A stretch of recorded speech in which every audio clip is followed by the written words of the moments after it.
Olá pessoal, boa tarde, sejam todos bem-vindos ao primeiro Boletim Econômico Grupo Estúdio. Meu nome é Gabriel Menezes, sou apresentador do programa e recebo o economista Matheus Rodrigues.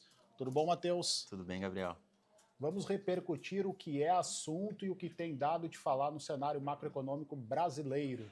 Eu abro o programa de hoje, o nosso boletim, Matheus, falando sobre a taxa de juros que ontem o Comitê de Política Monetária manteve em 10,5. O que você pode falar sobre?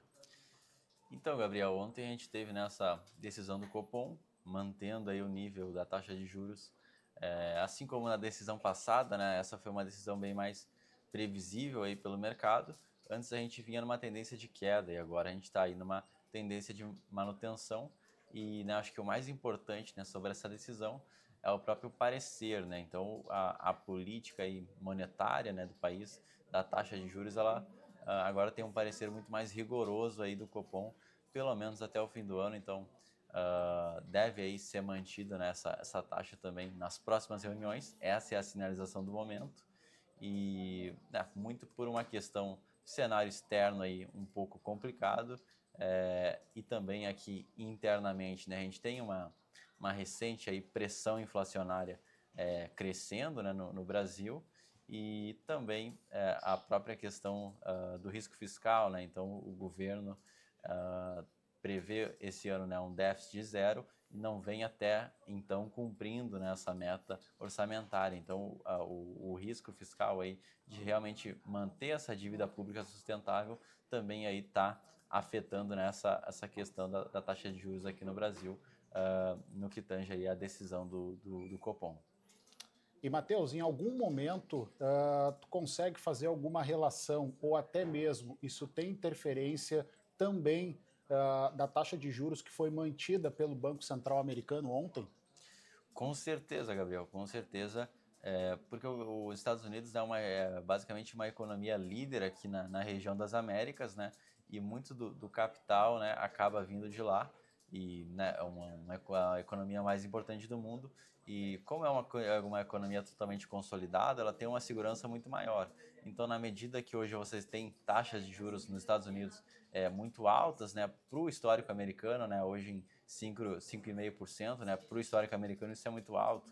E também eles vêm tentando controlar uma inflação há algum tempo, né, desde da pandemia. Então, quando você tem uma taxa de juros alta na economia estável, na economia desenvolvida, você acaba pressionando aos países emergentes, como o Brasil, por exemplo, a colocarem uma taxa de juros ainda maior, porque é preciso pagar até pelo prêmio de risco, né? Então o Brasil ele precisa atrair o capital para cá, pagando aí um prêmio de risco adicional que as economias desenvolvidas não pagam. Então a taxa ela tem que ser maior. Então, na medida que os Estados Unidos não baixa as taxas de juros, né? O Banco Central americano não reduz a taxa de juros americana ainda, o Brasil também muito dificilmente vai conseguir, né, reduzir muita taxa daqui sem se prejudicar, né, muito na questão do próprio câmbio e também o próprio risco inflacionário. E entrando um pouco agora na divulgação do relatório Focus do último dia 29, tivemos um IPCA 15 amargo, de acordo com alguns economistas. E eles mesmos calibram essa projeção de inflação cheia. O que tu pode nos dizer sobre?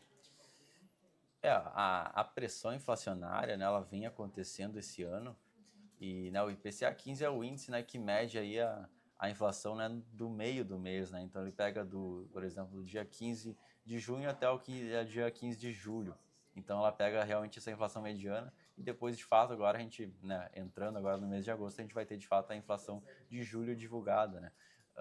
Mas a gente tem ali nessa análise, né, no ano a gente já tem uma inflação de quase 3% e 3% que é a meta. E se a gente pegar o acumulado 12 meses, está batendo ali na casa de 4,5%, que é o teto da meta. Então, realmente, a inflação, se ela continuar, né, nesse ritmo que ela teve aí nos últimos meses, de um aumento principalmente, né, na questão de serviços, alimentação, realmente ela pode sair um pouco desse controle do Banco Central, inclusive ali na frente sair do range da meta, né, que a meta é de 3%, então você tem uma tolerância ali de 1,5% para cima ou para baixo, então 4,5% é o teto da meta. se passar disso, né, o Banco Central ele precisa prestar esclarecimentos, né, porque ele é o órgão aí que é responsável por controlar a inflação no Brasil, né? Então, a gente vem tendo nesse momento aí de um pouco de pressão inflacionária. Óbvio que, né, que a gente já teve uma inflação muito pior no Brasil e, né, nos últimos anos a gente experimentou um controle inflacionário maior, mas agora realmente acontece uma pressão inflacionária e que também, né, isso acaba afetando até na própria definição da taxa de juros, né? Então, as variáveis macroeconômicas elas são muito ligadas, né, à taxa de juros, o câmbio, a inflação, o nível de emprego, nível de gasto do governo, tudo isso ele é muito interligado dentro da economia. E pegando um gancho, né, nesses indicadores, o desemprego ele vem em queda. Ele fecha o segundo semestre em 6,9%, que é uma menor taxa para o período nos últimos 10 anos. Qual é a correlação que isso tem com a questão macroeconômica brasileira? Hoje a gente tem uma economia, né, com um nível de emprego alto, né, ou seja, uma taxa de desemprego baixa. E isso, né, é muito positivo para a economia e também acaba também tendo até uma certa pressão inflacionária por isso, né, mas o desemprego e o nível de emprego ele é sempre muito tocante, né, principalmente para questões políticas, né, então, ou seja, se você tem, né, um desemprego alto, geralmente o governo acaba sendo impopular, mas então esse nível de emprego, né, a gente conseguiu aí aproveitar muito, né, desse crescimento da economia aí da economia brasileira, né, desde o fim aí da pandemia, e ele também acaba, né, de influenciando de certa forma aí até as próprias taxas, né, porque você tem um nível de emprego maior, consequentemente você vai ter um nível de renda maior. Então, né, as pessoas acabam tendo uma renda maior para também e isso acaba criando, né, uma demanda, uma pressão inflacionária de demanda dentro da economia. Então, esse é um dado interessante. É importante lembrar também, né, que a gente hoje tem um nível de gasto do governo na economia bastante alto, né? Isso também acaba sendo refletido até no próprio nível de emprego, mas de fato é uma variável, né, que o desemprego não é uma variável muito flexível, né? Então ela demora muito a sofrer, por exemplo, o efeito de uma alta no dólar, uma alta inflacionária, um consequente daqui a pouco um problema genérico um problema de forma distribuída na economia quando as empresas começam a ter dificuldades, né, por conta da inflação também, então isso acaba demorando um pouco a afetar o nível de emprego. Então, é uma variável que hoje ela está estável, isso é muito positivo, né, para a economia geral e para o empresariado em geral, porque isso significa que as pessoas estão tendo renda para poder ter poder de compra e realmente movimentar, né, crescendo a economia e formando um ciclo bem positivo, né, de crescimento. E também, Matheus, o que tem dado o que falar no noticiário econômico dessa semana foi a questão de um corte pelo governo federal no orçamento, tanto da saúde quanto do Ministério das Cidades. O que tu teria a dizer sobre? Então a gente observa, né, pela primeira vez aí nesse 1 ano e meio de governo, né, uma sinalização, né, de cortes aí acontecendo nas despesas, né? Então até então a gente para o equilíbrio fiscal, né, para o ajuste fiscal que a gente chama, ou seja, né, a gente ajustar as despesas e os gastos do governo na medida que isso se resulte, né, num déficit zero ou até em superávit, né, ou seja, sobrar dinheiro ao final do ano do governo. Então a gente hoje tem por todo esse tempo, né, 1 ano e meio aí, a gente tem um movimento muito forte de buscar aumentar, né, a arrecadação, ou seja, né, o governo ele pendeu aí muito mais para o lado de aumentar a receita e manter o mesmo nível de gasto e até aumentar para conseguir fechar a conta, né?